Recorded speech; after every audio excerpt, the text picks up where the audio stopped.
ಒಣ ತುಳಸಿಯಿಂದ ಹೀಗೆ ಮಾಡಿದರೆ ಸದಾ ಮಹಾಲಕ್ಷ್ಮಿ ಕೃಪೆ ನಿಮ್ಮ ಮನೆಯ ಮೇಲೆ ಇರುತ್ತದೆ.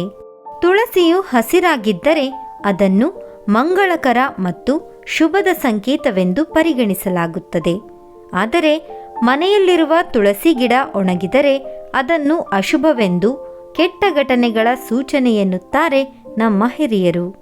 ಒಂದು ವೇಳೆ ನಿಮ್ಮ ಮನೆಯಲ್ಲಿ ತುಳಸಿ ಗಿಡ ಒಣಗಿ ಹೋದರೆ ಅದು ಸೂಚಿಸುವ ಕೆಟ್ಟ ಸೂಚನೆಗಳಿಂದ ಮುಕ್ತರಾಗುವುದು ಹೇಗೆ? ಯಾವ ಕೆಲಸಗಳನ್ನು ಮಾಡಿದರೆ ಅಶುಭ ಘಟನೆಗಳಿಂದ ಪಾರಾಗಬಹುದು? ಮನೆಯಲ್ಲಿ ತುಳಸಿ ಗಿಡ ಒಣಗಿದರೆ ನಾವು ಏನು ಮಾಡಬೇಕು ಎಂಬುದನ್ನು ನೋಡೋಣ. ತುಳಸಿ ಗಿಡ ಒಣಗಿದಾಗ ಈ ಕೆಲಸ ಮಾಡಿ.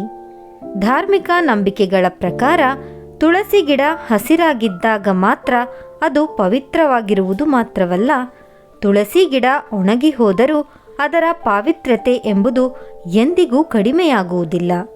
ನಿಮ್ಮ ಮನೆಯಲ್ಲಿ ತುಳಸಿ ಗಿಡ ಒಣಗಿ ಹೋಗಿದ್ದರೆ ಆ ಗಿಡವನ್ನು ಪವಿತ್ರ ನದಿ ಅಥವಾ ಕೊಳದಲ್ಲಿ ಪೂರ್ಣ ಭಕ್ತಿ ಮತ್ತು ಗೌರವದಿಂದ ಮುಳುಗಿಸಬೇಕು. ತುಳಸಿ ಇಲ್ಲದೆ ವಿಷ್ಣು ಪೂಜೆಯಲ್ಲಿ ಆತನಿಗೆ ಏನನ್ನೇ ಅರ್ಪಿಸಿದರೂ ಅದನ್ನು ಅಪೂರ್ಣವೆಂದು ಪರಿಗಣಿಸಲಾಗುತ್ತದೆ. ನೀವು ಒಣ ತುಳಸಿ ಎಲೆಗಳನ್ನು ವಿಷ್ಣುವಿನ ಪೂಜೆಯಲ್ಲಿ ಬಳಸಿಕೊಳ್ಳಬಹುದು ಅಥವಾ ವಿಷ್ಣುದೇವನಿಗೆ ಆ ಎಲೆಗಳನ್ನು ಅರ್ಪಿಸಬಹುದು. ಒಣ ತುಳಸಿ ಬೇರಿನಿಂದ ಹೀಗೆ ಮಾಡಿ. ನಿಮ್ಮ ಮನೆಯಲ್ಲಿ ತುಳಸಿ ಗಿಡ ಒಣಗಿದ್ದರೆ ಅದರ ಬೇರನ್ನು ಕೆಂಪು ಬಟ್ಟೆಯಲ್ಲಿ ಕಟ್ಟಿ ಮನೆಯ ಮುಖ್ಯದ್ವಾರದಲ್ಲಿ ಕಟ್ಟಬಹುದು. ಈ ಪರಿಹಾರವನ್ನು ಮಾಡುವುದರಿಂದ ಲಕ್ಷ್ಮೀದೇವಿಯ ಆಶೀರ್ವಾದವು ಅಖಂಡವಾಗಿ ನಿಮ್ಮ ಮನೆಯ ಮೇಲೆ ಉಳಿಯುತ್ತದೆ. ಇದರಿಂದಾಗಿ ವ್ಯಕ್ತಿಯು ಹಣಕ್ಕೆ ಸಂಬಂಧಿಸಿದ ಸಮಸ್ಯೆಗಳನ್ನು ಎಂದಿಗೂ ಎದುರಿಸುವುದಿಲ್ಲ. ಆ ಮನೆಯಲ್ಲಿ ಎಂದಿಗೂ ಧನಾಗಮನವಾಗುತ್ತಿರುತ್ತದೆ. ಒಣ ತುಳಸಿಗೆ ಸಂಬಂಧಿಸಿದ ಈ ವಿಷಯಗಳು ಗಮನದಲ್ಲಿರಲಿ. ಒಣಗಿದ ತುಳಸಿ ಗಿಡವನ್ನು ಕುಂಡದಿಂದ ಅಥವಾ ಕಟ್ಟೆಯಿಂದ ತೆಗೆದ ತಕ್ಷಣ ಆ ಸ್ಥಳದಲ್ಲಿ ಮತ್ತೊಂದು ಹೊಸ ತುಳಸಿ ಗಿಡವನ್ನು ನೀವು ನೆಡಬಹುದು. ನೀವು ಮನೆಯಲ್ಲಿ ತುಳಸಿ ಗಿಡವನ್ನು ನೆಡಲು ಬಯಸಿದರೆ ಗುರುವಾರವನ್ನು ಅತ್ಯುತ್ತಮ ದಿನವೆಂದು ಪರಿಗಣಿಸಲಾಗುತ್ತದೆ.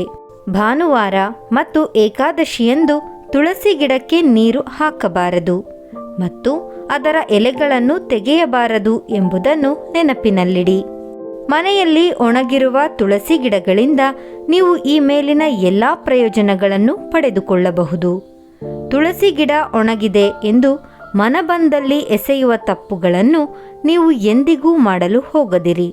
ಸ್ನೇಹಿತರೆ, ಈ ಮಾಹಿತಿ ನಿಮಗೆ ಇಷ್ಟವಾದರೆ ದಯವಿಟ್ಟು ಲೈಕ್ ಮಾಡೋದನ್ನು ಮರಿಬೇಡಿ ಹಾಗೂ ಮತ್ತಷ್ಟು ವಿಡಿಯೋಸ್ಗಳಿಗಾಗಿ ನಮ್ಮ ಚಾನಲನ್ನು ಸಬ್ಸ್ಕ್ರೈಬ್ ಮಾಡಿ.